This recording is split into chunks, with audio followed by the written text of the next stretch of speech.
નમસ્કાર મિત્રો, આજે અમારી આમ આદમી પાર્ટીની ટીમ સુરેન્દ્રનગર જિલ્લાના ચોટીલા તાલુકાના નાનિયાણી ગામ ખાતે અત્યારે હાલમાં 7:30ના સમયે જ્યારે ગામની મુલાકાત લેવામાં આવી ત્યારે મારી સાથે અમારા સંગઠન મહામંત્રી દેવકણભાઈ જોગરાણા, ઓબીસી પ્રમુખ અમારે અજીતભાઈ ખોરાણી અને અમારા નાનજીભાઈ, જ્યારે અહીંયા અમે ટીમે મુલાકાત લીધી. વારંવાર આજે નાનિયાણી ગામનું વેલનાથ પરું છે. એ વેલનાથ પરાની ઘણા સમયથી લોકોને રજૂઆત કરીને થાક્યા. વાત તો એ છે કે આ જે પરું છે એ જાણે કેમ હજી ભારતના નકશામાં જ ન હોય કે ભારત સાથે કનેક્ટિવિટી જ ન હોય. હજી એક પણ પ્રાથમિક સુવિધા આ ગામને મળી નથી.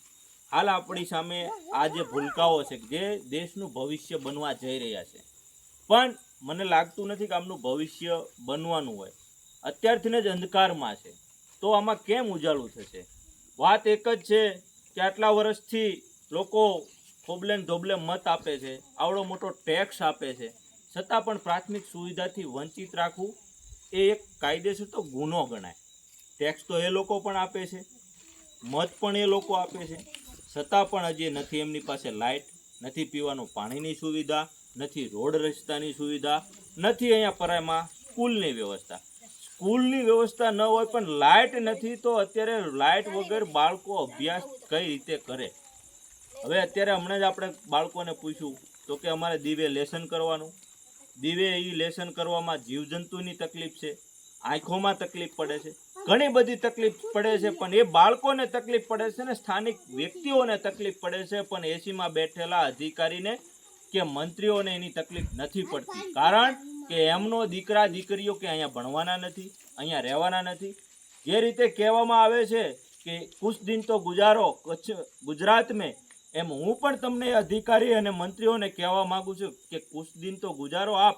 એ નાનિયાણી ગામનું જે વેલનાથ પરું છે એમાં 2 રાત તો રોકાવ તો તમને સાચી પરિસ્થિતિની ખબર પડે.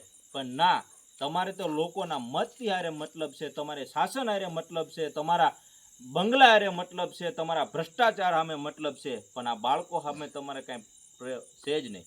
ત્યારે નાનિયાણી ગામના વેલનાથ પરા વતી અમારી લાગણી અને માંગણી છે, જો તાત્કાલિક અસરથી આ પરાને પ્રાથમિક સુવિધા નહીં આપવામાં આવે તો આવનારા સમયમાં આ લોકોને હિજરત કરવા સિવાય બીજો કોઈ વિકલ્પ નથી. અને હિજરત અહીંથી કરવાના છે સિર્ફ ખાલી તાલુકા ઓફિસો જે છે ત્યાં આ લોકો હિજરત કરીને સામાન સહિત આવવાના છે એવું અત્યારે ગામ લોકોનું કહેવું છે.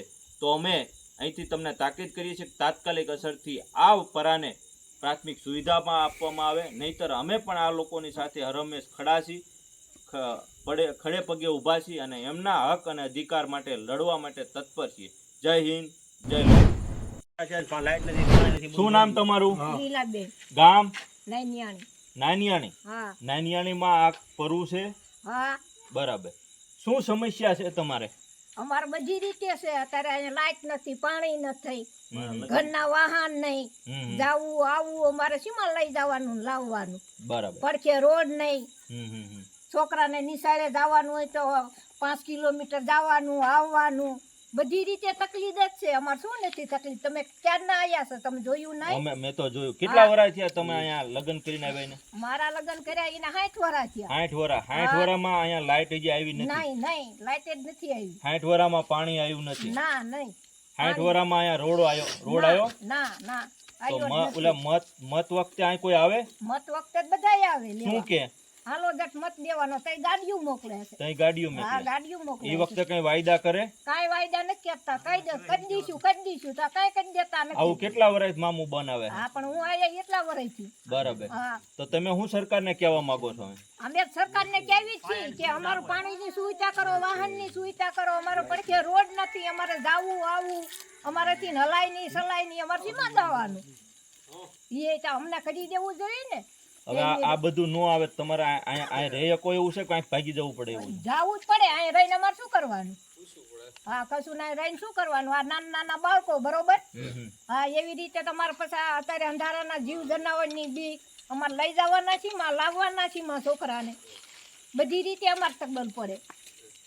આ છે આપણું ગુજરાત, રિયાલિટી આ છે. અમે બદનામ કરવાની વાત નથી, પણ જે હમણાં જે વાત કરીને એમ કે મંત્રીઓ ખાલી મોટી મોટી વાતો કરો છો, ખોટા પોકળ તમે મોડલો બનાવવાની વાત કરો છો. 60 વર્ષથી બા અહીંયા રહે છે, 60 વર્ષથી એમને લાઇટ નથી જોઈ, પીવાનું પાણી નથી જોયું, રસ્તો નથી જોયો. તો આમાં કઈ રીતે ગતિશીલ ગુજરાત, કઈ રીતે સૌનો સાથ, સૌનો વિકાસની વાતો કરતા પોકળ વાતો.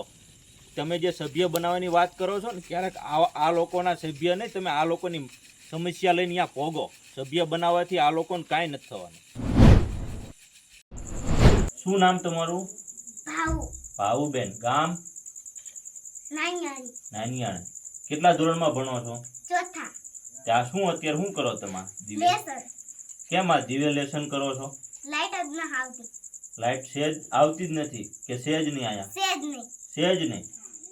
તો વર્ષોથી તમે આ દિવે લેસન કરતા હશો ને? હા. તમારા બાપાને કોઈ કીધું બાપા અહીંયા લાઈટ લાવો એવું કોઈ કીધું તમે? ના. તો હવે આ લેસન આ દિવે તમે આમાં લેસન કરવામાં તકલીફ પડે? હા. શું તકલીફ પડે? કઈ દેખાતું જ નથી. દેખાતું નથી, આંખોમાં ઓલું થાય? હા. લેસન નો લઈ જાવ તો શું થાય? સાહેબ મારે. સાહેબ મારે.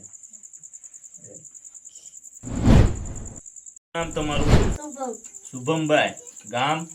નાનિયાણી. નાનિયાણી. હા. કેટલામાં ભણો છો? ત્રીજું. ત્રીજામાં? હા. તો અત્યારે શું કરો છો આ તમે? લેસન. લેસન કરો છો? કેમ અત્યારે આ દિવે કેમ લેસન કરો છો? લાઈટ છે જ નહીં. લાઈટ છે જ નહીં? હા. તો આ લાઈટ ન હોય તો તમે આ અંધારામાં લેસન કરો તકલીફ પડે કઈ? શું થાય? અંધારું દેખાય. અંધારું દેખાય.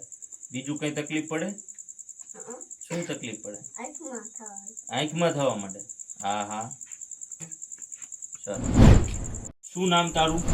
દેવાય. દેવાયતભાઈ. ગામ? નાનિયાણી. નાનિયાણી. શું કરો તમે? લેસન. તો કેમ દિવે લાઈટ આવતી જ નથી કે તમારા લાઈટ છે જ નહીં? શું છે? આવતી જ નહીં. અમારે લાઈટ નથી. બંધ કરો.